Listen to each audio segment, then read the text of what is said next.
las recomendaciones de la Unión Europea, prohibiendo taxativamente el uso de las escopetas de balas de goma a las fuerzas de seguridad, autonómicas y estatales, y a establecer las medidas oportunas para que los agentes antidisturbios puedan ser identificados por su número de placa, formulada por el Grupo Parlamentario Izquierda Unida Verde SIES. Para la defensa de la misma tiene la palabra y por tiempo de 10 minutos el señor Casco Ruiz.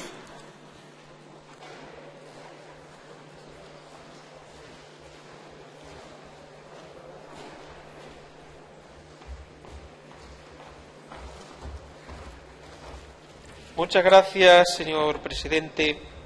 Desde el año 2011 existe una recomendación que probablemente se convierta en prohibición, una recomendación de la Comisión Europea que le pide al Gobierno de España y le pedía también al Gobierno del País Vasco, el cual la asumió, que dejara de utilizar las pelotas de goma como máximo a finales del año 2012.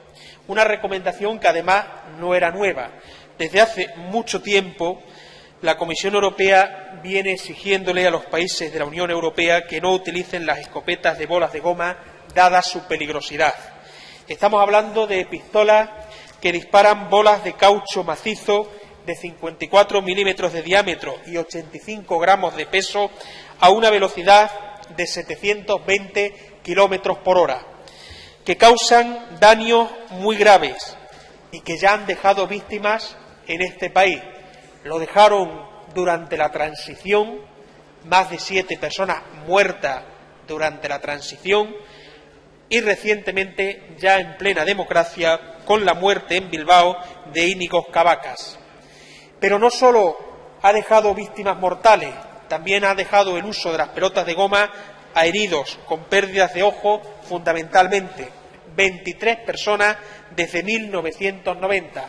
La última, también de manera muy reciente, Esther Quintana, quien perdió un ojo con el uso de esa pelota por parte, en este caso, de los Mossos de Escuadra de Cataluña. ¿Y cuál ha sido hasta el momento la actitud del Gobierno de la Nación?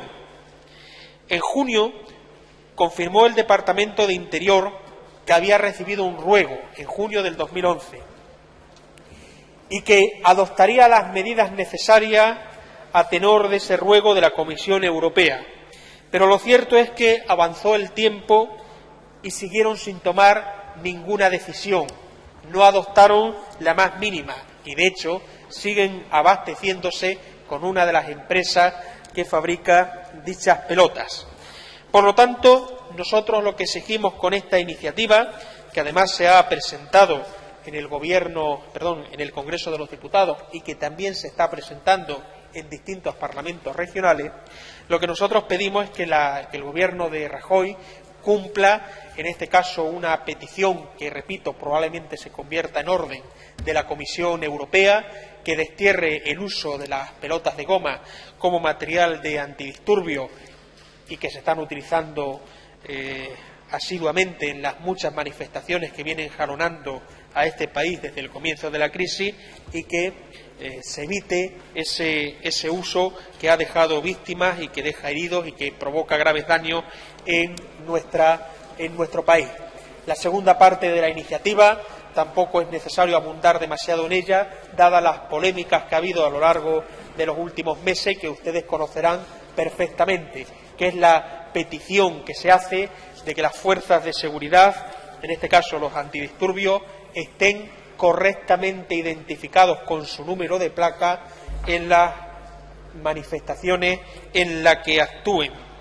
Nos hemos encontrado con imágenes grabadas de medios de comunicación, con actuaciones claramente desproporcionadas, por ejemplo, en una de las manifestaciones que hubo con motivo de la visita del Papa, de las manifestaciones de los mineros o las manifestaciones recientes frente al Congreso de los Diputados, donde no solo se agredía a manifestantes, sino a periodistas que estaban realizando su trabajo en ese momento y estaban dando fe de lo que se estaba produciendo. Y a pesar de ello, no había ninguna manera de identificar a la persona que se estuviera sobrepasando en las actuaciones que tenía encomendadas y de esa forma poder denunciarlo a sus jefes superiores en el caso de que la persona agredida considerase que se había extralimitado.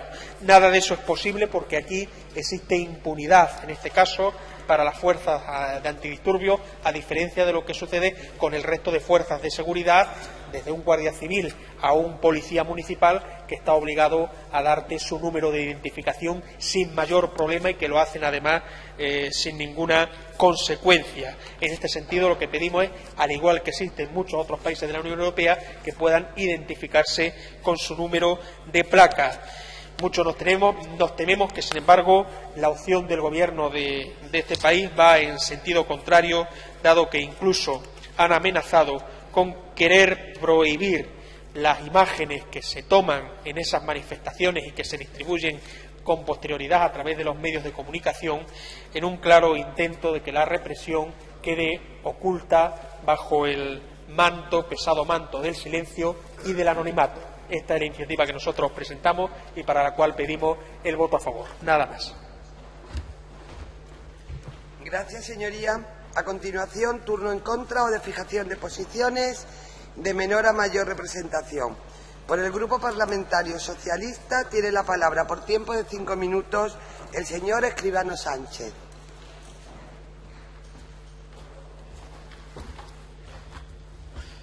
Buenos días, señoras y señores diputados. Hoy nos trae aquí un asunto que evidentemente tiene que ver mucho con el ejercicio de los derechos y de las libertades. Efectivamente, como ustedes sabrán, las pelotas de goma han pasado a ser un arma letal, y un arma letal en función de quien las utiliza, pero sobre todo en función de quien autoriza su utilización.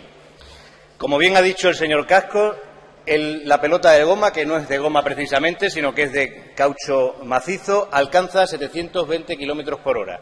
Y para que sus señorías se hagan una idea, una pelota de goma disparada a menos de cierta distancia, que puede estar en 50 metros, la autorización que aparece en el catálogo de la Policía Nacional, puede romper entre 2 y 3 vértebras si el personaje en cuestión no está excesivamente gordo.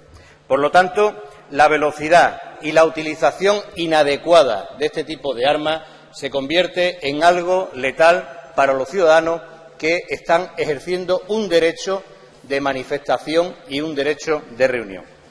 No han sido pocas las ocasiones en las que los representantes de la ciudadanía a nivel nacional en el Congreso de los Diputados y también en los parlamentos autonómicos han hecho y han levantado la voz de alarma contra este tipo de armamento que indudablemente, quiero hacer hincapié, señorías, que indudablemente no forman parte de la acción preventiva ni disuasoria que cualquier policía tiene que ejercer en el uso del orden público en nuestro país y en las comunidades autónomas.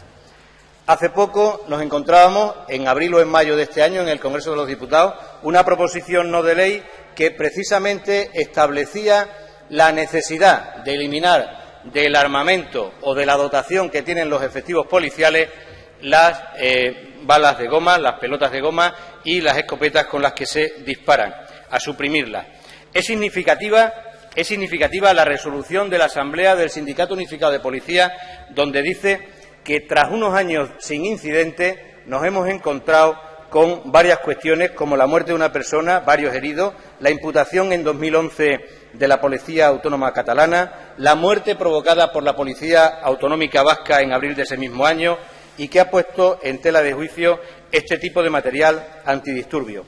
Pero también hay que darle la razón al Sindicato Unificado de Policía cuando dice que ellos se encuentran a veces con la necesidad de utilizar este material porque, a pesar de las recomendaciones de la Unión Europea, no hay nada legislado en contra de este material antidisturbio. En la Policía Nacional su uso está sujeto a una regulación muy estricta y solo en contadas ocasiones se debe y se puede utilizar. Queda, por tanto, determinada que es algo altamente peligroso cuando se cumplen y cuando no se cumplen las normas, porque en una cuestión de excepcionalidad cuando se utiliza este tipo de efecto. Yo no sé si los policías están perfectamente preparados, como dice el catálogo, para disparar por debajo del pecho o se ponen a medir la distancia para que sea superior a 50 metros. En cuanto a la identificación, como decía el señor Casco, es algo que está cifrado en su número de serie, que es obligatorio en los efectivos policiales y en los antidisturbios. Y es cierto que habría que, primero, localizarla en un sitio diferente al pecho, porque cuando se ponen los chalecos antibalas queda oculto con el chaleco antibalas, pero que, por otro lado, habría que no solamente localizarla, sino ser posible el acceso a ella. Evidentemente, cuando hay una manifestación, cuando hay una alteración del orden público y la Policía Nacional tiene que efectuar un ejercicio de este tipo, pues es muy complicado después que los nervios se calmen y preguntar quién ha sido el que ha disparado o el que ha pegado. Concluyendo, mi grupo parlamentario cree que técnica, política y humanamente cree en el derecho a reunirse y a manifestarse. Son derechos fundamentales recogidos en nuestra Constitución. Y el problema de fondo, que es donde quiero llegar, no es ni mucho menos las pelotas de goma, ni es la identificación o no identificación. El problema de fondo, señores y señoras diputados, es la utilización que nuestros gobernantes nacionales hacen del uso de la fuerza para reprimir los derechos y libertades, para reprimir y para meter miedo a la población para que todo esté dentro del orden establecido para ello. Y le pongo dos ejemplos claros.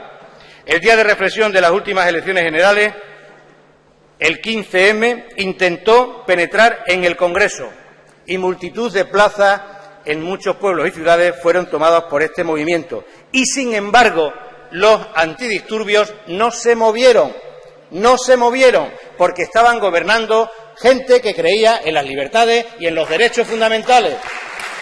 Y, señores y señoras diputados, en la huelga general, en la última huelga general, con bastante menos conflictividad, sí intervinieron, termino rápidamente, señora presidenta, sí intervinieron, utilizaron pelotas de goma, fueron difícilmente identificables la policía los que utilizó.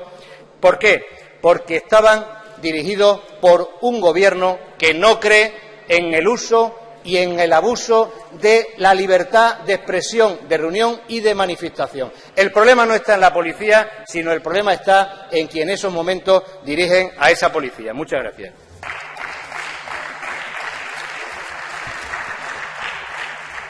Gracias, señoría. Por el Grupo Parlamentario Popular, Extremadura Unida, tiene la palabra el señor Galán Berrocal por tiempo de 5 minutos.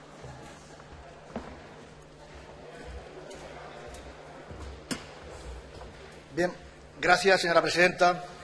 Subo a esta tribuna para fijar la posición del Grupo Parlamentario Popular con respecto a la propuesta de pronunciamiento presentada por el Grupo Político Izquierda Unida, con el objeto de que el Parlamento de Extremadura inste al Gobierno de España a cumplir las recomendaciones dadas por la Unión Europea y se prohíba la utilización de armas destinadas a la impulsión y proyección de pelotas de caucho. En primer lugar, señores de Izquierda Unida, les voy a realizar una petición desde el más absoluto respeto parlamentario. Retiren la propuesta de pronunciamiento.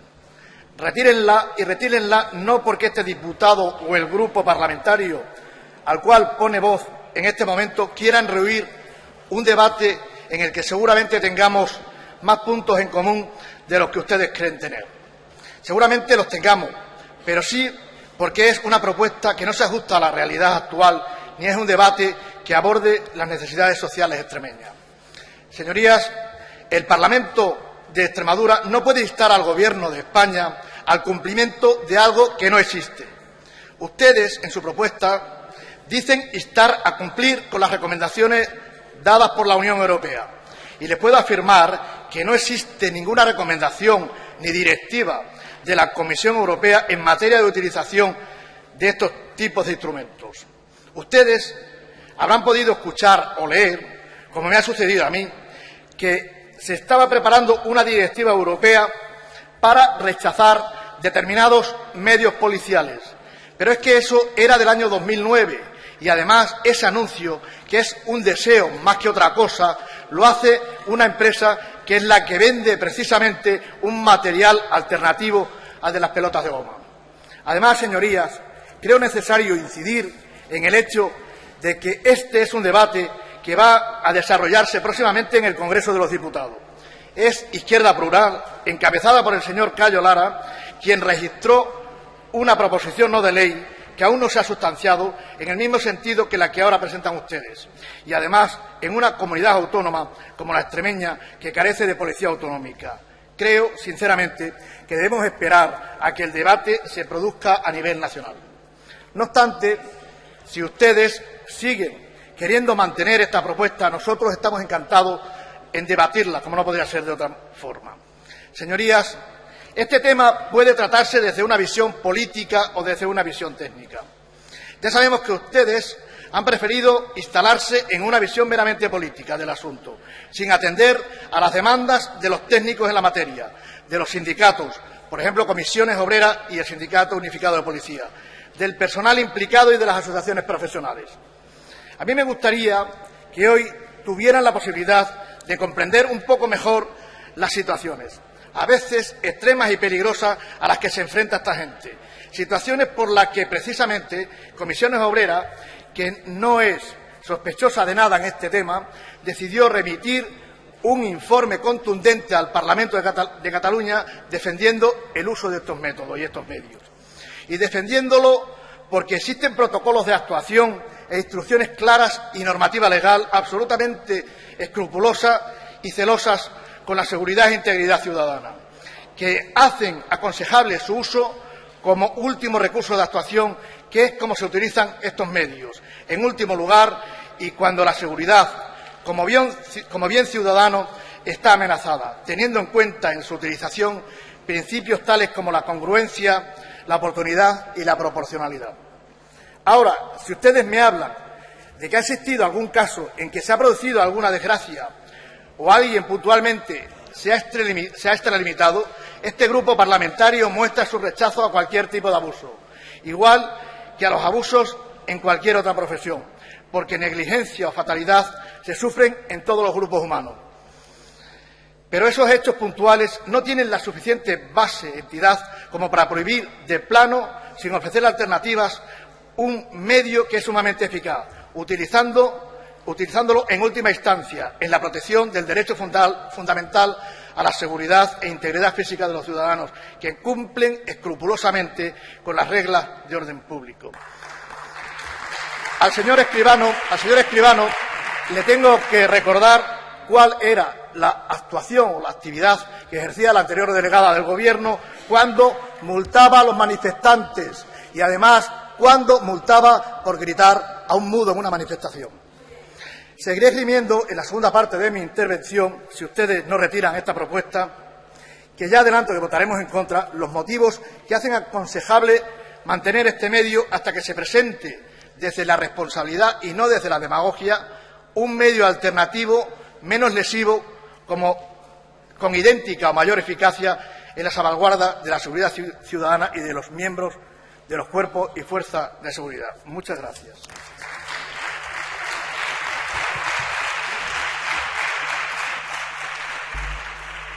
Gracias, señoría. De nuevo, el Grupo Parlamentario Izquierda Unida, Verde Sí, dispone de 2 turnos seguidos de 5 minutos. ¿Los va a acumular? Muchas gracias. Pues tiene la palabra por tiempo de 10 minutos.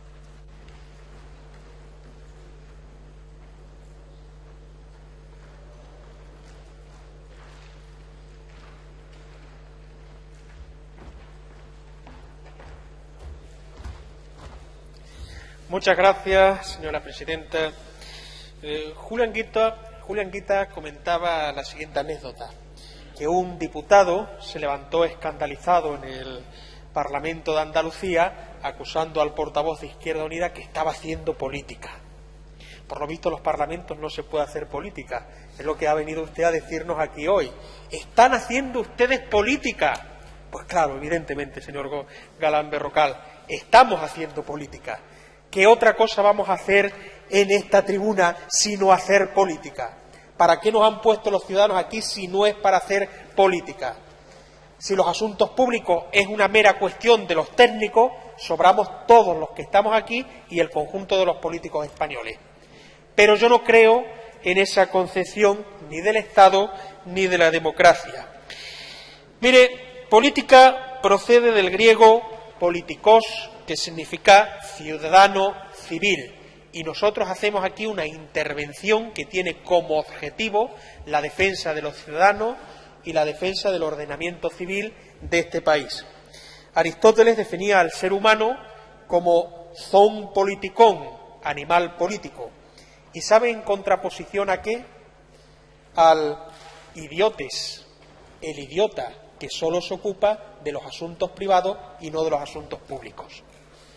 Y nosotros, como buen zoon políticos, animal político, venimos aquí a hacer política. Existe una recomendación de la Unión Europea que le pide al Gobierno de España, y lo confirma el ministro de Interior con la recepción de ese ruego en junio de 2011, que le pide a este país que deje de utilizar las pelotas de goma. Y se lo pide además al Gobierno de Euskadi por la muerte que se había producido en ese momento de una persona. Y el Gobierno de Euskadi suprime las pelotas de goma en el caso de la Guardia Autónoma, en su policía autónoma propia. Y lo suprime. Y nosotros estamos pidiendo aquí que se haga exactamente lo mismo.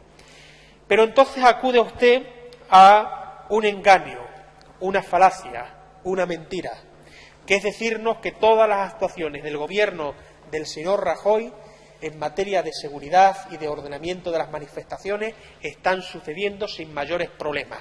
Y entonces esas imágenes que estamos viendo en los medios de comunicación cada vez que hay una manifestación donde se agrede a periodistas, a personas que no han hecho absolutamente nada por el hecho de permanecer en ese momento en una concentración, ¿qué son?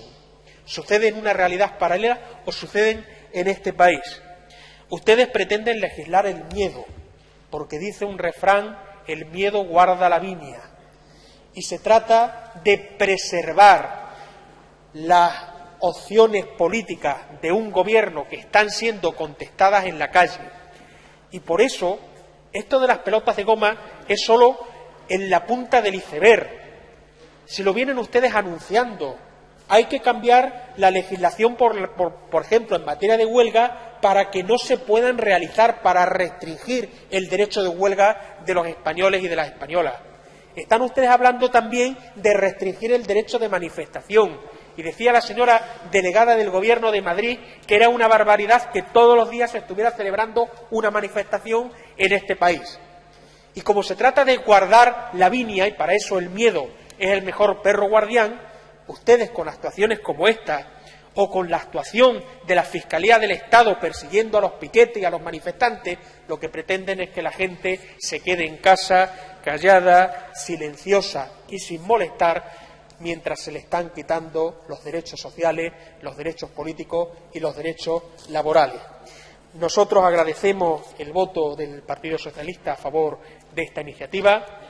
Lamento que el Partido Popular de Extremadura, en este caso, decida votar en contra y alinearse con el Gobierno del señor Rajoy y las actuaciones desmesuradas que está haciendo el Gobierno del señor Rajoy, y pedimos expresamente al Gobierno de la Nación que prohíba las pelotas de goma, porque lo viene exigiendo la Unión Europea. Pero por lo visto hay dos uniones europeas, y con eso termino. Aquella ante la cual uno se debe poner de rodillas cuando le pide, a través de la troika no elegida por nadie, que cumpla sus acuerdos económicos, y luego está la otra Europa que no nos gusta, que preferimos no respetar, que es la que le exige a sus Estados miembros derechos sociales y derechos humanos. Y en este caso lo que le pide es no utilizar esas pelotas de caucho que han provocado muerte en este país. Nada más. Gracias, señoría. Para cerrar el debate, los restantes grupos de menor a mayor representación. En primer lugar, el Grupo Parlamentario Socialista, PSOE Regionalista, el señor Escribano Sánchez tiene la palabra por 5 minutos. Gracias, presidenta. Ustedes recortan derechos, recortan salarios y después dicen que los que se le ponen enfrente son violentos, agresivos y de dudoso equilibrio cerebral. No lo han dicho, pero es la traducción del asunto. Utilización de extrema necesidad, ha dicho el señor diputado del Grupo Popular, que solo actúan con extrema necesidad cuando las cosas ya se ven impensables. Pero ustedes han pensado que son gente normal y corriente, como ustedes y como nosotros, los que van a manifestarse porque se encuentran en contra de algo que creen que son sus derechos y sus derechos están recortados y simplemente lo que hacen es el uso de la libertad de expresión y de los derechos y libertades reconocidos en la Constitución y se ponen delante de la policía?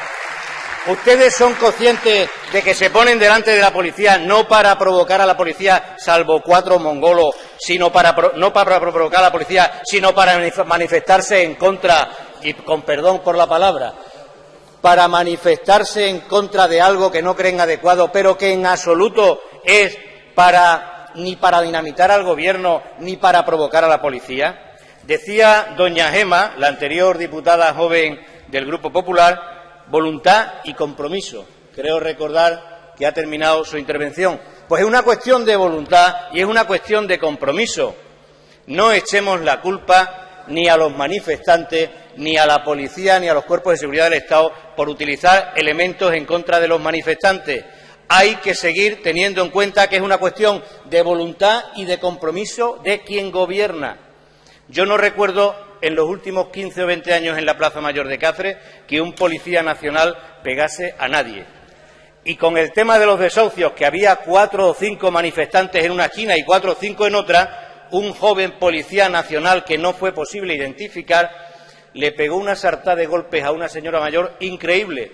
Menos mal que la cosa no estaba de pelotas de goma, porque si no, aquel día se quedan sin pelotas de goma solo porque había 15 personas manifestándose delante de la Policía Nacional, que era la misma policía que cuando gobernaba el PSOE, pero que recibía instrucciones diferentes que cuando gobierna el Partido Popular. Y no lo tomen como nada personal. Y en los parlamentos, me alegro que le guste, señor consejero de Hacienda, y en los parlamentos se puede y se debe hablar de cualquier cosa, porque todo, absolutamente todo, afecta a la política nacional y también afecta a la política de nuestra comunidad autónoma, de nuestros pueblos y de nuestras ciudades. Porque también aquí hay policía nacional y porque también en todos sitios hay policía local. Miren, para terminar, y como está claro que nosotros apoyamos la propuesta de pronunciamiento, pero para terminar, fíjese, lo primero que habría que tener en cuenta, y eso le toca a quien gobierna, es un perfil de policía adecuado. Que no salgan a la calle los más violentos y que no salgan a la calle aquellos que no tengan idea de lo que tienen que hacer, que es vigilar y utilizar medios y acciones preventivas y disuasorias y que tengan algo de conocimiento de la psicología del manifestante, porque no es lo mismo un chaval de 18 años enérgico que tiene ganas a lo mejor de lío, a un señor de 65 años que se está manifestando porque en un banco no sabe dónde está su plan de pensiones o no sabe dónde está su fondo de inversión. La psicología del manifestante es diferente y eso debe conocerlo la policía y además tiene que tener técnicas y medios que no sean violentos, porque la policía está para defender a la ciudadanía, no para machacarla, para defenderla. Y por último, que los dirigentes políticos crean en la libertad y en los derechos fundamentales. Y lo ha dicho el anterior interviniente, el compañero de Izquierda Unida, Víctor Casco. De lo que se trata es de creer en las cosas. Cada uno tiene su filosofía política, pero yo me imagino que ustedes están dentro del marco de la libertad que nos marca la Constitución. Pues apliquen el marco que nos marca la Constitución y no peguen por pegar, que ya bastante se están haciendo en otras cuestiones. Muchas gracias.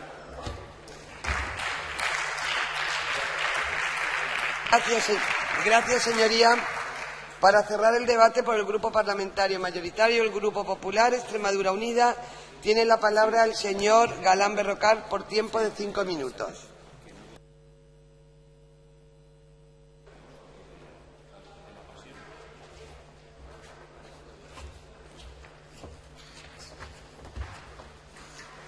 Gracias, señora presidenta.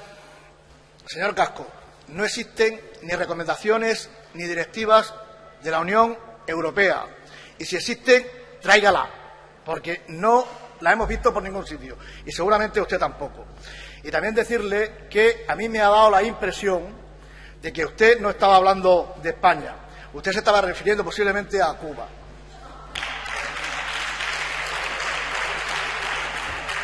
Señorías, les decía en mi primera intervención que ustedes se habían aferrado a un discurso político y habían olvidado escuchar al personal interesado, a los sindicatos, a las asociaciones profesionales. Y han olvidado también una cosa mucho más importante, y les hablo haciendo un ejercicio de responsabilidad, que las fuerzas y cuerpos de seguridad del Estado han servido siempre a la democracia y al Estado de Derecho con dignidad, con entrega, con sacrificio, con lealtad, con diligencia y protegiendo los derechos fundamentales de los ciudadanos, y que han cumplido un papel muy importante en relación a la convivencia social. Y han olvidado que por ello también han sufrido mucho en sus propias carnes. Señorías, este grupo parlamentario no consiente ni permite que se haga una campaña donde se desprestigie a unos cuerpos cuyos miembros contribuyen al mantenimiento del orden público, cuyos agentes defienden los derechos y libertades, garantizan la seguridad, acaban con enfrentamientos o tumultos, velando por la convivencia pacífica y por el respeto a los bienes públicos y privados. Ese es el punto común que deberíamos tener en este asunto, señorías, y estoy convencido de que lo tenemos, de que ustedes también son conscientes de que la policía está al servicio del Estado de Derecho y de la convivencia entre ciudadanos. Tener una visión contraria a esto que les he expuesto es tener una visión equivocada de lo que representan estas fuerzas íntegras, democráticas y profesionales. Señorías, saben, como nosotros, que no pueden confundirse buscar la seguridad con un ejercicio de represión y ejercer la libertad con la impunidad. Confundirse en estos aspectos sería extremadamente grave. Por ello, es necesario llevar a cabo una serie de políticas preventivas y se debe ahondar en la elaboración de protocolos profesionales de actuación que prevengan y se anticipen a posibles situaciones que puedan desembocar en graves disturbios públicos y en males mayores. Miren ustedes, hay multitud de ocasiones en las que determinadas personas han asumido como forma de ocio, en festividades, reuniones, manifestaciones, éxitos deportivos, acontecimientos multitudinarios, la producción de algaradas, el destrozo del mobiliario urbano, las agresiones a la policía. Al fin y al cabo, han utilizado la violencia, bien contra el mobiliario o los vehículos, bien contra otros ciudadanos o los propios agentes del orden público. Y lo normal no es esto, que se produzcan incidentes como desgraciadamente ocurre con asiduidad últimamente.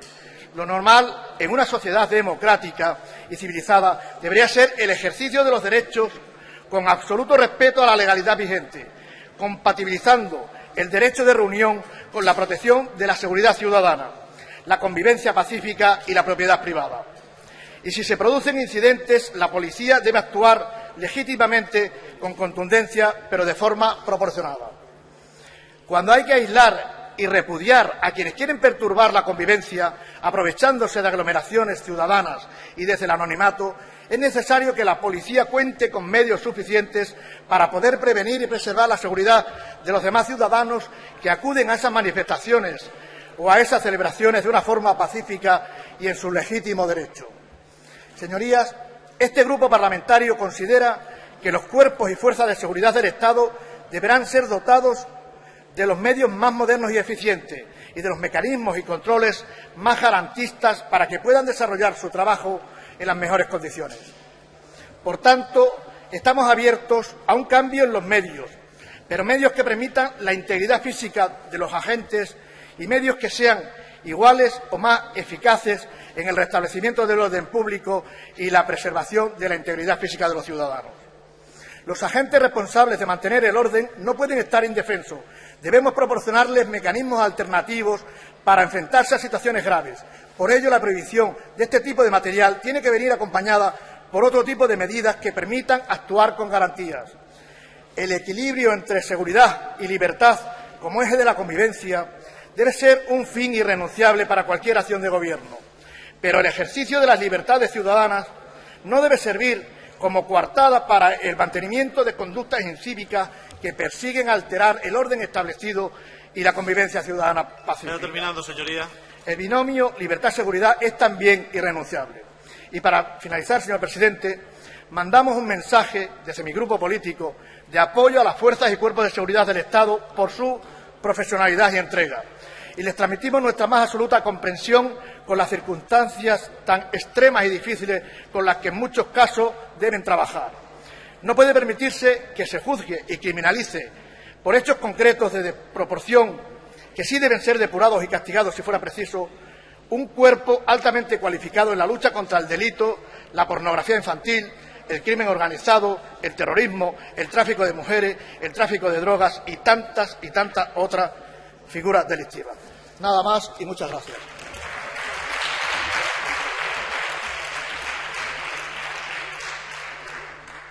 Muchas gracias, señor Galán. Queda retirado, por petición del propio interesado, quedan retiradas del diario de sesiones las palabras que ha solicitado se retiren el señor escribano Sánchez. A continuación, señorías, concluido el debate de la presente propuesta de pronunciamiento, la someto a la consideración de la Cámara. Entramos en votación.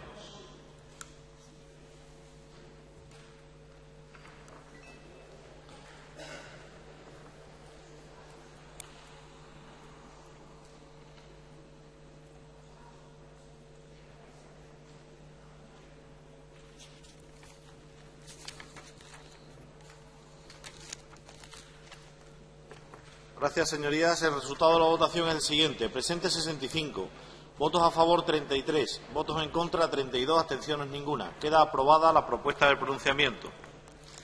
A continuación, señorías, someto a la consideración de la Cámara la propuesta de impulso que anteriormente obtuvo en 2 votaciones seguidas un empate de votos. Es la propuesta de impulso número 87.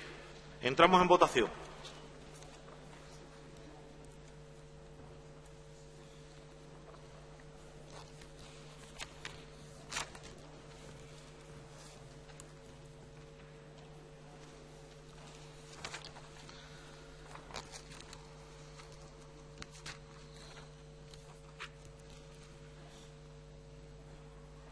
Gracias, señorías. El resultado de la votación es el siguiente. Presentes 65, votos a favor 33, en contra 32, abstenciones ninguna.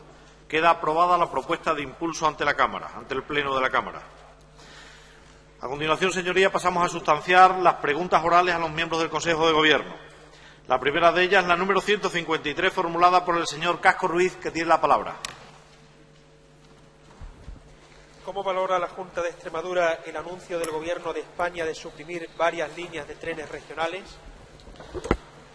Muchas gracias, señor Casco. Para su contestación tiene la palabra el señor consejero de Fomento, Vivienda, Ordenación del Territorio y Turismo. Gracias, señor presidente. Señor Casco, señoría, lamento contradecirle. El Gobierno de España no ha realizado ningún anuncio de supresión de trenes en nuestra región. El Gobierno de España lo que ha hecho es determinar qué relaciones ferroviarias son para el Estado obligación de servicio público, porque además de atender necesidades de interés general, cuentan con un mínimo grado de ocupación de viajeros, y en el caso de Extremadura el 84% han sido declaradas obligación de servicio público y, por tanto, y por tratarse de un porcentaje muy superior al que venía financiando el Estado durante los años del convenio con Extremadura, que era apenas del 67, la valoración que hace este Gobierno es positiva. Muchas gracias.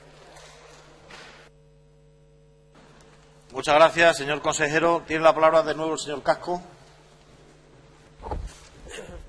Pues yo lamento, aunque no me sorprende, que ustedes consideren positivo el anuncio del Consejo de Ministros de considerar servicio de transporte ferroviario de interés público, interés general, solo a 8 de las 15 líneas existentes hasta ahora en esta comunidad autónoma. Ustedes hablan de que va a estar afectado el 15% de nuestro servicio. Los sindicatos hablan del 25%. Pero ¿qué va a suceder, señor consejero, con las líneas intracomunitarias y con la línea intercomunitaria Sevilla-Cáceres, que no se considera servicio público por parte del Gobierno de la Nación y que, por lo tanto, no va a tener su financiación? ¿Significa que va a ser esta comunidad autónoma la que tenga que asumir el coste íntegro de esas líneas, de ese ferrocarril, de esos viajes? ¿O, por el contrario, que en los 6 meses que hay de plazo para adoptar una decisión con las que han quedado fuera algunas serán salvadas y otras serán condenadas al ostracismo. ¿Qué va a pasar con las líneas que no se incluyen como transporte de interés general, por lo tanto, como la conexión Cáceres-Sevilla que antes mencionaba, la relación Plasencia-Cáceres-Mérida-Badajoz, la de Cáceres-Mérida, la de Cáceres-Valencia de Alcántara, que, por cierto, se puso en compensación a la pérdida del Lusitania? 100 kilómetros de vías van a quedar inoperativas en esta comunidad. Añadamos, además, la subida de un 6% en el coste del billete regional, la falta de un plan de fomento del ferrocarril y que en esta comunidad, señor consejero, señores diputados, señores ciudadanos, en esta comunidad autónoma no hay un solo kilómetro de ferrocarril de línea electrificada. Estamos hablando, sin ningún género de duda, de un golpe de muerte al tren regional. Y se anunciaba, además, en la misma semana, donde hemos asistido a la inauguración con bombo y platillo de la última conexión de alta velocidad en Cataluña por parte del señor Mas, del señor Rajoy y del señor Príncipe de Gerona y señor de Balaguer. ¿Qué hay que hacer en esta comunidad autónoma para que ustedes demanden del Gobierno central, como mínimo, una parte, siquiera una parte de lo que se destina a las comunidades más ricas? En el refranero extremeño, señor consejero, oveja que no berrea, no mama. Cuando ustedes se comportan de manera sumisa, dócil y obediente ante las decisiones del Gobierno de la nación, no solo no consiguen nada para esta comunidad, sino que más parece este Gobierno de Extremadura oveja dispuesta al esquilador. Nada más y muchas gracias. Muchas gracias, señor Casco. Quedan retiradas las palabras de los calificativos que ha hecho usted al Príncipe de Asturias y le ruego, señoría, que se ciña al máximo respeto a Su Alteza Real el Príncipe de Asturias cuando haga no tiene la palabra, señoría, no tiene la palabra. Cuando haga intervenciones en la Cámara. Cuando las haga usted fuera de la Cámara, haga usted lo que usted desee.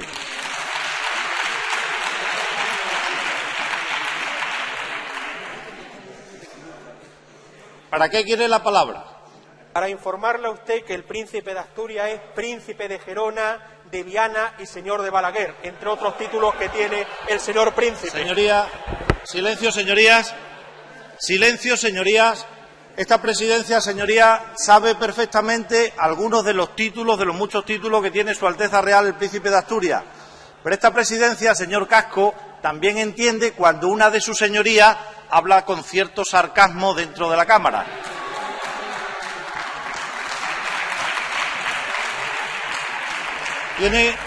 Tiene la palabra el señor consejero de nuevo. Mire, gracias, señor presidente. A ver si conseguimos explicarlo. Mire, señor Casco, el anuncio del Gobierno de España da cumplimiento a un mandato de la Unión Europea de la que forma parte España del año 2007, por el cual, a partir del año 2013, los Estados miembros solo podrán compensar el déficit de explotación de los servicios de transporte declarados de obligación de servicio público. Por ello, y por no disponer de un grado de aprovechamiento mínimo, o por existir paralelamente otros medios públicos de transporte alternativos más competitivos, hay una serie de relaciones ferroviarias en Extremadura y en toda España, como pasa en la Unión Europea, que el Estado no va a financiar. Pero eso, señorías, no significa, como están diciendo ustedes o algunos de ustedes, no significa que tengan que suprimirse. Podrán seguir operando en la medida que las comunidades autónomas consideren relevante su mantenimiento y asuman, por tanto, mediante firma de convenios con la operadora, la financiación de sus déficits. Y, efectivamente, en los próximos 6 meses las comunidades autónomas tendrán que decidirlo. Como le he dicho, el Gobierno de España, con el plan aprobado, garantiza la completa financiación de las líneas ferroviarias que constituyen el 84% del servicio ferroviario extremeño. Y así se han incluido como SP todas nuestras principales relaciones, las que nos unen con Madrid, con Alcázar de San Juan, con Puerto Llano, con Sevilla y con Huelva. Por cierto, la de Cáceres-Sevilla también es OSP. Nuestra región, por tanto, solo tiene que evaluar la necesidad de compensar las líneas que constituyen el restante 16% de nuestro servicio. Y el Gobierno de Extremadura, como cree que nuestro tren convencional tiene futuro, hay que darle una oportunidad que hace mucho tiempo no se le da. Por eso estamos ya negociando con Renfe Operadora el convenio que garantice el mantenimiento de la totalidad del actual servicio ferroviario que discurre por Extremadura. Y seguimos trabajando, señorías, para que el tren tenga cada vez mejores horarios, mejores tiempos de recorrido y mejores y más cómodos vehículos. En definitiva, seguimos trabajando para que el tren sea más competitivo y para que la gente, los ciudadanos, vuelvan al tren, del que otros, los que ahora más protestan sin duda, pues anteriormente les han echado. Así que nada más, muchas gracias. Gracias, señor consejero. La siguiente pregunta, señorías, es la número 154, formulada por el señor Escobar Muñoz, que tiene la palabra. Señor consejero, ¿cuál es el estado final de ejecución del presupuesto de cooperación al desarrollo previsto para el año 2012? Nada más, muchas gracias. Muchas gracias, señor Escobar. Para su contestación tiene la palabra el señor consejero de Administración Pública. Muchas gracias, presidente. Con la venia.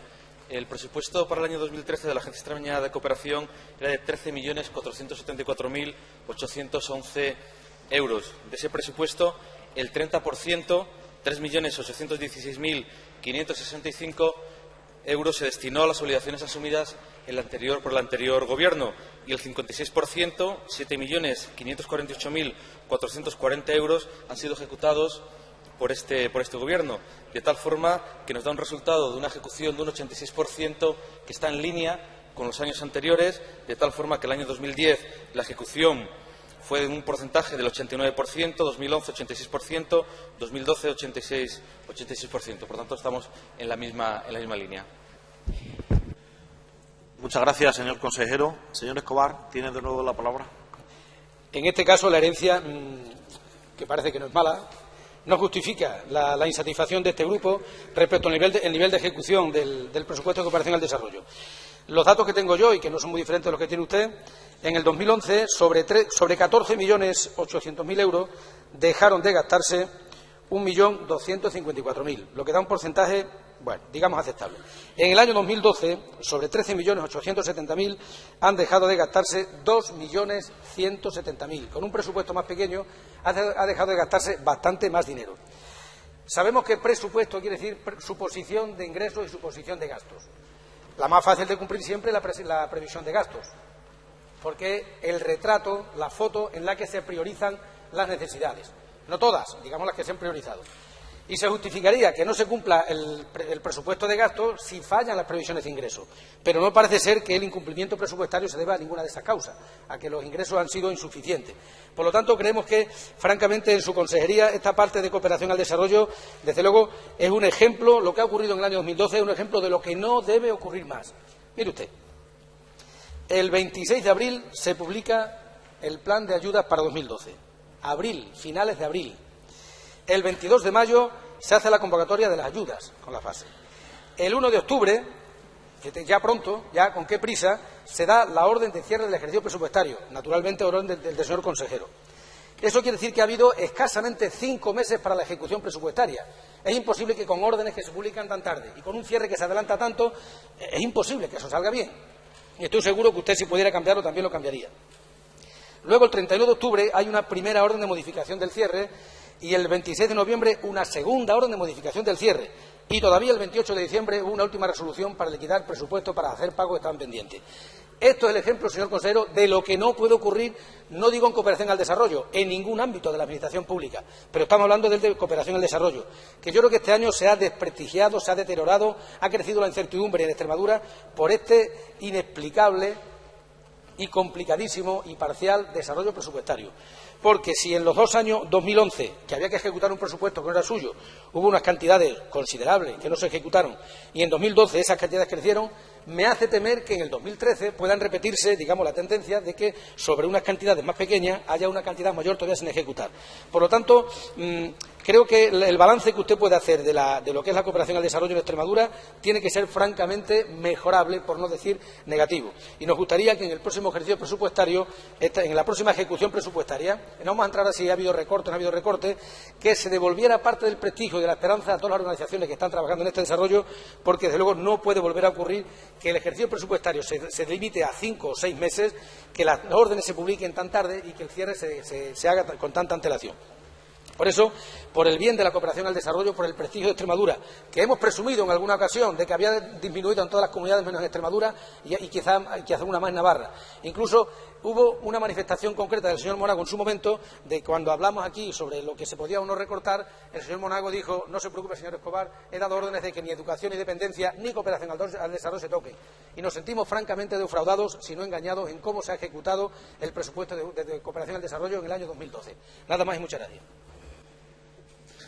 Muchas gracias, señor Escobar. Señor consejero, tiene de nuevo la palabra. Sí, muchas gracias. Con la venia, señor presidente. No se sienta defraudado, señoría, señor Escobar, porque, como se ha dicho y se ha dicho a la coordinadora de ONGs, este Gobierno cree en la cooperación y defiende la cooperación. Tiene usted toda la razón en que el procedimiento efectivamente ha estado sujeto a una serie de contingencias y eventualidades que han provocado efectivamente eso, que haya habido pocos meses para ejecutar. Pero sí le aseguro que eso se ha compensado, que también lo hemos dicho aquí en este mismo pleno y por supuesto que en comisión, con un mucho mayor control, rigor y sobre todo exhaustividad en orden a que cantidades tan importantes de dinero público tengan el rigor y tengan las formalidades para que el destino se asegure precisamente que sea a cooperación y que ningún extremeño tenga duda de que, vuelvo a repetir, esas cantidades tan importantes, por supuesto, que se dirijan a ese fin tan encomiable. Por tanto, Extremadura va a poder seguir presumiendo de ser una comunidad solidaria en materia de cooperación al desarrollo. Hemos aprendido de nuestros errores, tanto de organización, de funcionamiento de la propia agencia y también las organizaciones y entidades solicitantes de realizar mejor las solicitudes. En este sentido, yo me permito apuntar que el 64% de las solicitudes tuvieron que ser desestimadas en su momento por errores materiales y errores en la presentación de la documentación. Y en este año ya también ha habido un compromiso en pleno y en comisión. A lo largo del mes de enero tendremos la articulación necesaria para que el ejercicio presupuestario y la ejecución del presupuesto sea mucho más amplia. Muchas gracias.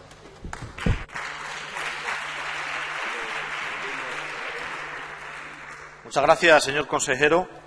La siguiente pregunta, señorías, es la número 155, formulada por el señor Lemus Rubiales, que tiene la palabra. Sí, gracias, señor presidente. Señor consejero, al hilo de las últimas noticias acerca del servicio que está ofreciendo la empresa Élite a los pasajeros extremeños, ¿cómo valora la Junta de Extremadura el servicio que presta dicha compañía a la que se adjudicó el contrato de inserción publicitaria en aeronaves? Muchas gracias. Muchas gracias, señor Lemus. Para su contestación tiene la palabra el señor consejero de Fomento, Vivienda, Ordenación del Territorio y Turismo. Gracias, señor presidente. Pues mire usted, señoría, el Gobierno de Extremadura está moderadamente satisfecho con el servicio que presta la compañía Élite en el aeropuerto. Si coge usted el rábano por las hojas, que evidentemente lo va a coger, y solo se refiere a la opinión de los 950 pasajeros, Silencio, que tienen señorías. razón, por supuesto, que han visto como su vuelo, por cuestiones imputables a la compañía, se ha cancelado, y no dice nada de los otros 55.000 pasajeros que han volado a o desde Badajoz sin ninguna incidencia y a un buen precio, pues la perspectiva cambia totalmente. Por tanto, señoría, moderadamente satisfecho con el servicio alcanzado, aunque creemos que hay mucho recorrido, tanto de mejora como de ampliación de los servicios aeroportuarios que se vienen prestando, y en esta dirección, en este sentido, estamos trabajando. Muchas gracias, señor consejero. Señor Lemus tiene de nuevo la palabra. Bien, gracias, señor presidente. Bueno, sinceramente creo que es una broma de mal gusto la que el consejero nos ha dado hoy aquí. Yo en un principio no quería ser muy inquisitivo con la pregunta, porque en primer lugar estamos hablando de una empresa... Silencio, señoría. Silencio. Sí, gracias, señor presidente. Estamos hablando de una empresa nueva, la empresa Élite, que empezó a operar con una serie de vuelos, entre ellas Extremadura. Pero claro, al hilo de la respuesta que me da el señor consejero, no me queda otra que empezar aquí a hacer una serie de reflexiones. En primer lugar, una pregunta que le quería plantear. ¿Cómo ahora mismo valoran ustedes el hecho de que una empresa Nobel en el sector aeronáutico, en el sector de aviación civil, se le adjudique, en este caso, 1,8 millones de euros para publicidad? Empresa que está dando fallos una semana sí, otra también. Empresa que está cancelando vuelos una semana sí, otra también.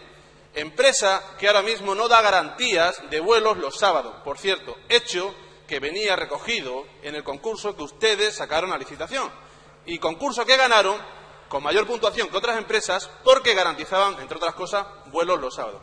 Mire, señor consejero, yo aquí hace unos meses, antes de que le adjudicaran el concurso a la empresa Elite, hecho que todos sabíamos que iba a ocurrir, porque aquí se hicieron una serie de fotos y se hizo una serie de manifestaciones por parte de su consejería y por parte de algunos miembros del Gobierno de la Junta de Extremadura, pues le dije que para gobernar hay que parar, templar y mandar, que no valen las primicias y que no valen los primeros planos y los titulares, porque después viene un largo recorrido.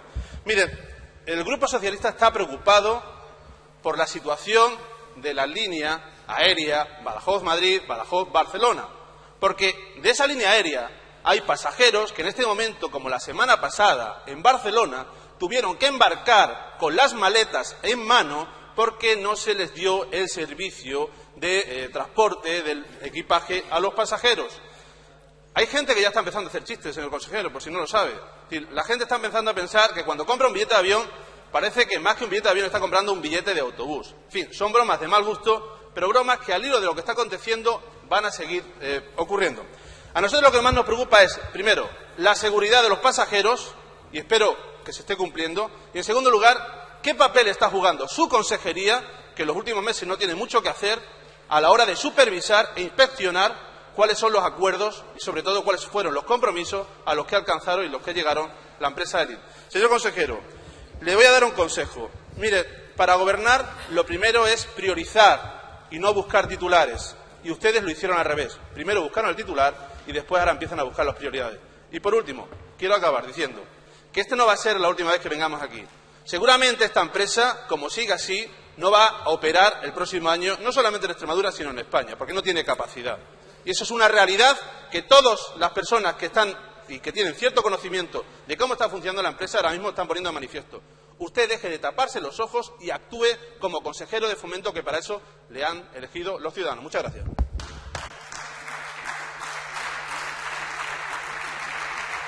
Muchas gracias, señor Lemus. Señor consejero, tiene de nuevo la palabra. Gracias, señor presidente.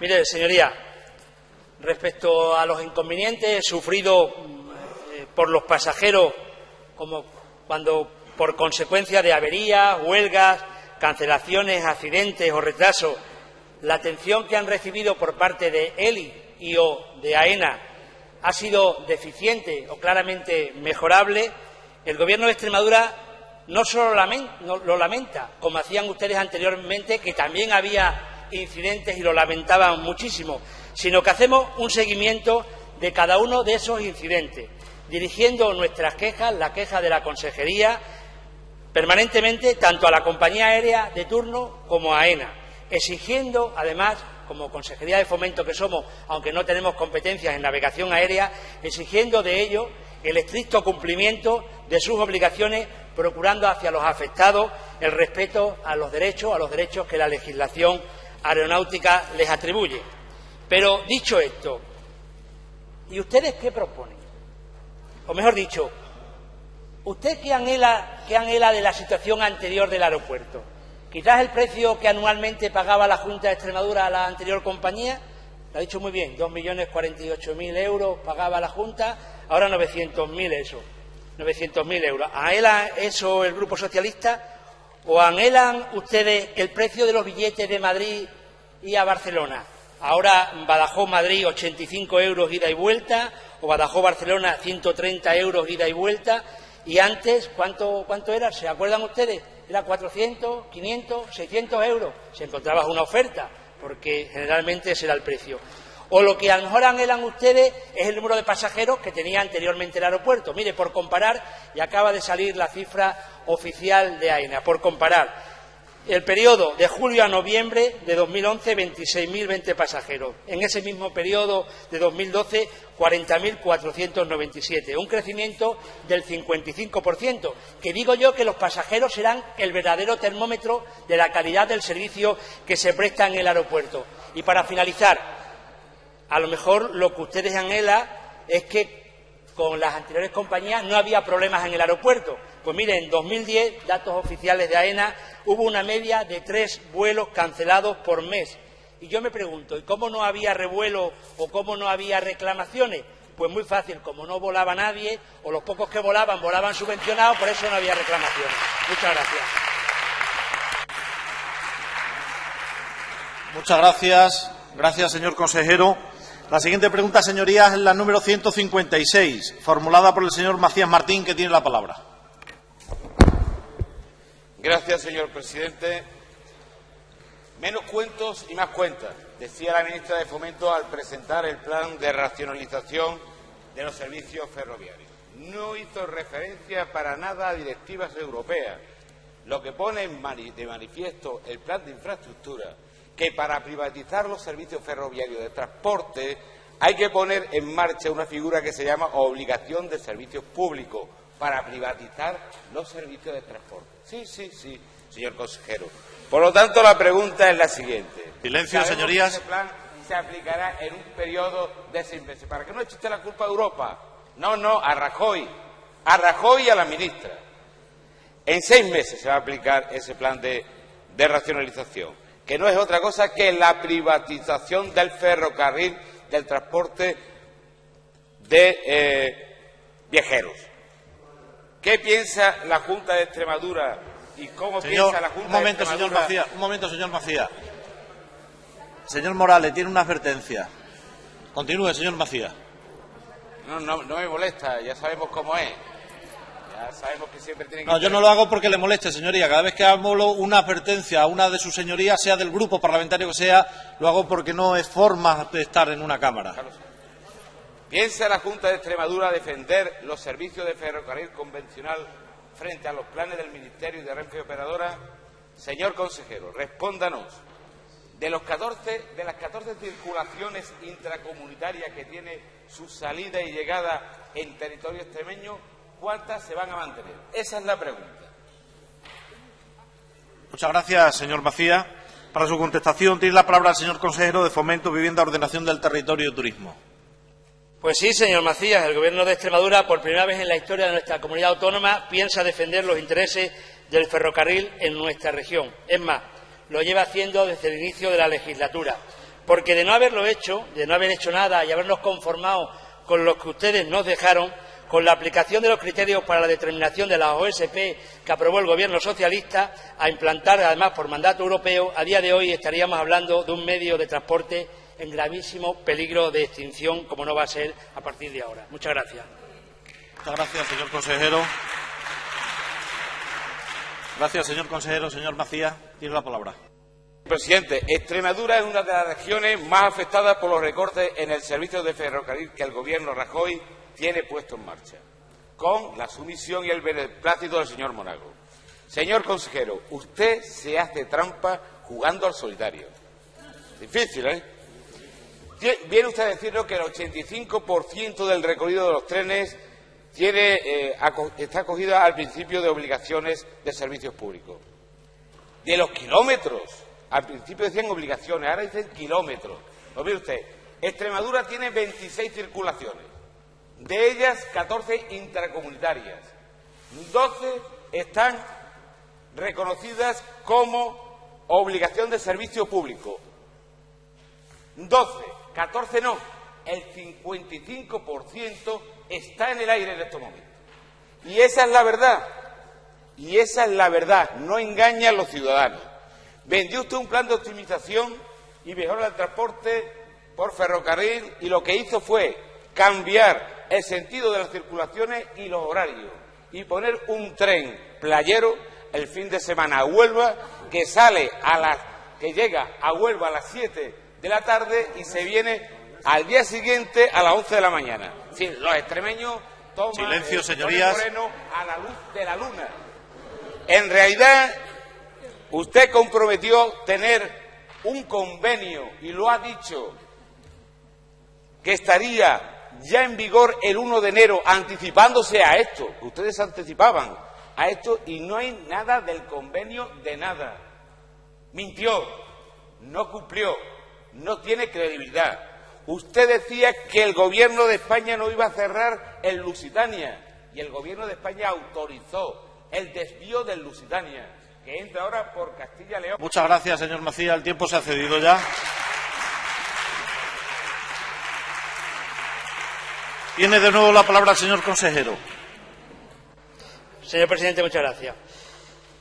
Mire, señor Macías, lo que ahora se plantea con las líneas ferroviarias que no han sido declaradas OSP, la financiación autonómica de los déficits de estas líneas, es lo que hemos tenido en Extremadura con los socialistas. O no se acuerda o no lo sabe, que es lo peor, es que no lo sabe. ¿En base a qué entonces la Junta de Extremadura pagaba a Renfe Operadora 7,5 millones de euros por prestación de los servicios? Pues en base al convenio que la Junta de Extremadura se vio obligada a suscribir con Renfe para que el Ministerio de Fomento no suprimiera las líneas más deficitarias que existían en nuestra región. 7,5 millones de euros pagábamos los extremeños del año 2005 al 2009 por la financiación de esas líneas. Ahora, con la nueva OSP y con el nuevo convenio vamos a pagar la mitad de esa cantidad para prestar la misma cantidad de servicios. Es curioso, señor Macías, cómo con el Gobierno de Extremadura ahora se prestan los mismos servicios públicos y se paga la mitad, lo mismo en el ferrocarril que en el avión. Es curioso. Pero más curioso aún, digo yo, que he oído esta mañana las declaraciones del señor Fernández Vara, es el interés repentino que le ha entrado a los socialistas por el ferrocarril. Cuando gobernaban no hicieron más que ir desmantelando poco a poco el tren de esta región, y ahora que hay un gobierno decidido a mantenerlo y a apostar por el tren convencional, salen ustedes con ese amor oculto, ese interés que tenían grandísimo por el ferrocarril y que nadie sabíamos a defenderlo. Y digo yo, ¿y dónde estaban los socialistas cuando en el año 1985 se cerró la Ruta de la Plata? ¿Y dónde estaban los socialistas en defensa del talgo?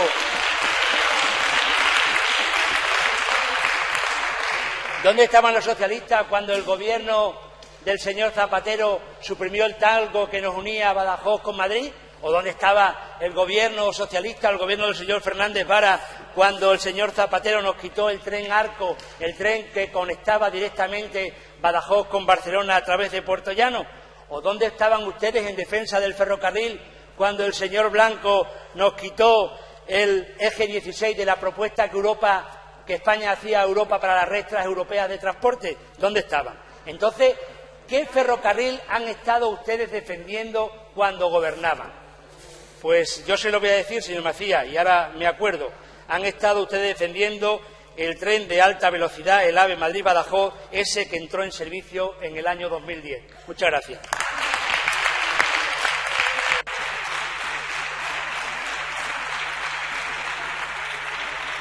Muchas gracias, señor consejero. Señorías, la última pregunta es la número 157, formulada por el señor Bernal Carrión, que tiene la palabra. Gracias, presidente. ¿Qué actuaciones ha desarrollado la Junta de Extremadura ante el Ministerio de Empleo y Seguridad Social para conseguir que sean flexibilizadas las condiciones de acceso al subsidio y renta agraria en 2013? Muchas gracias, señor Bernal. Para su contestación tiene la palabra el señor consejero de Administración Pública. Muchas gracias, señor presidente. Con la venia. El Gobierno de Extremadura, esencialmente, lo que ha hecho es servir de correa de transmisión como un gran esfuerzo para trasladar todas las reivindicaciones y propuestas por parte tanto de la patronal agraria y ganadera como por parte de los sindicatos al Gobierno central, para precisamente minimizar el impacto de la sequía en esas rentas. Muchas gracias, señor consejero. Señor Bernal, tiene la palabra de nuevo. Gracias, señor consejero. Yo creo que es positivo que la Junta de Extremadura traslade a Madrid o traslade al Gobierno central las peticiones de organizaciones agrarias o de organizaciones sindicales agrarias. Pero creo que es mucho más importante que la Junta de Extremadura traslade a Madrid lo que esta Cámara, por unanimidad, el día 25 de octubre, aprobó. Y les recuerdo que la Cámara aprobó el día 25 de octubre una propuesta de pronunciamiento que instaba al Gobierno de la Nación a dos cosas. Una, a reducir los jornales de 35 a 20, las jornadas reales, para tener derecho al subsidio agrario por parte de los trabajadores agrarios de Extremadura. Y dos, el instar al Gobierno de la Nación para que en los presupuestos generales del Estado las partidas programadas para el fomento del empleo agrario, el antiguo EPSA, se vieran incrementadas. Por tanto, hay un pronunciamiento de esta Cámara, señor consejero, que a mí me gustaría que la Junta de Extremadura, además de trasladar las peticiones ciudadanas al Gobierno de la Nación, hubiera también trasladado. Porque, mire, no se le oculta a usted, señor consejero, igual que a nadie de esta Cámara, y por eso lo aprobamos por unanimidad, que la sequía el año pasado ha significado una fuerte merma de los jornales que se han dado en esta región. No menores de 750.000 jornales concentrados en unas producciones muy concretas y en unas comarcas muy concretas, donde, por ejemplo, los jornales de la uva cayeron en más de un 30%, los jornales de la aceituna en torno a un 60%. Y eso tiene consecuencias inmediatas de carácter laboral y de carácter social. 18.000 personas de Extremadura van a tener dificultades este año 2013 para acceder al subsidio agrario. 57.000 personas que trabajan en el campo en esta región en campañas agrarias pues han tenido una importante merma en las caídas de las rentas. Por eso esta Cámara tomó la decisión de aprobar esa propuesta de pronunciamiento y trasladarla a Madrid. Y le insisto, a mí me hubiera gustado que la Junta hubiera hecho suya esa resolución y la hubiera defendido ante Madrid. Porque ¿qué ha hecho la Junta de Extremadura, señor consejero? A la luz de los resultados, poco o nada. Y le digo, ha habido, al menos que yo conozca, 3 actuaciones. Una, del partido en el que usted está, del Partido Popular, que votó en contra de esto mismo el día 29 de noviembre en Madrid, en el Congreso de Diputados. El Gobierno de la Nación, deshojando la margarita. La señora ministra, la señora secretaria de Empleo, un día sí, otro no, que si ya veremos que si hay que modular, no hay que modular, pero de momento no sabemos nada. Esperemos que la semana que viene tengamos algún resultado positivo. Y la Junta de Extremadura, señor consejero, en sus presupuestos no han devuelto al campo extremeño, a los trabajadores del campo de Extremadura, aquello que se redujo a la mitad, que eran las aportaciones de la Junta de Extremadura a el Plan de Empleo Rural. Por tanto, termino, señor consejero. Le pido que respeten a esta Cámara, que trabajen por Extremadura, haciendo caso de lo que dice esta Cámara y no simplemente mandando por un WhatsApp o mandando con un propio a Madrid las resoluciones de la Cámara. Vayan ustedes allí y defiendan los intereses de 18.000 personas, de 50.000 personas de Extremadura que lo están necesitando. Nada más y muchas gracias. Muchas gracias, señor Bernal. Señor consejero, tiene de nuevo la palabra. Con la venia, señor presidente. Hoy ha habido una intervención en la que se decía que la interpretación de las palabras que se pronunciaban tenían un resultado. Realmente usted hace una interpretación muy pesimista y además da por hecho algunas actuaciones del Gobierno de Extremadura que no son así. ¿A usted quién le ha dicho que el Gobierno de Extremadura no ha trasladado el acuerdo de esta Cámara como su obligación? ¿Quién se lo ha dicho? Es que realmente realizan aquí afirmaciones que no se corresponden con la realidad. Porque además, mire, le voy a recordar simplemente unos datos. El consejero de Agricultura, en su comparecencia del día 24 de mayo, ya habló de estas medidas. En la convocatoria de la Mesa de la Sequía, por el mes de febrero del año pasado, por primera vez en la historia, no solo se convocaron a los afectados directamente, agricultores y ganaderos, sino que también se convocó a los representantes de los trabajadores, porque efectivamente se tenía constancia y se conocía de que el efecto de la sequía no solo era en los agricultores y ganaderos, sino también en los trabajadores asalariados. Por tanto, no solo se traslada, sino que se actúa de manera positiva, de manera proactiva. Y efectivamente, ese pronunciamiento de octubre que usted dice, por supuesto que se ha trasladado. Y buena prueba de ello, cuando usted plantea que si el Gobierno central está dubitativo en relación a esta materia, pues realmente, señoría, no son lo que los medios de comunicación trasladan, y ya no solo los medios de comunicación trasladan, sino lo que las propias organizaciones sindicales y representantes de los trabajadores en las reuniones con el Gobierno central están trasladando respecto al buen clima y al acuerdo que sin duda se formalizará y cristalizará en esa bajada del número de jornadas que se solicitan, ¿verdad?, para que ningún trabajador extremeño, ningún trabajador del campo, y en concreto los extremeños, pues se vea afectado, se vea impactado por la sequía. Por tanto, demos tranquilidad, señoría, demos tranquilidad entre todos, porque aquí estamos todos de acuerdo, demos tranquilidad a esos trabajadores, porque efectivamente tanto el compromiso del Gobierno de Extremadura como el compromiso del Gobierno central es que se minimice o se excluya completamente el impacto de la sequía en las rentas de los agricultores, que tanta importancia tiene para Extremadura. Muchas gracias. Gracias, señor consejero. Señorías, muchas gracias. Agotado el orden del día, se levanta la sesión.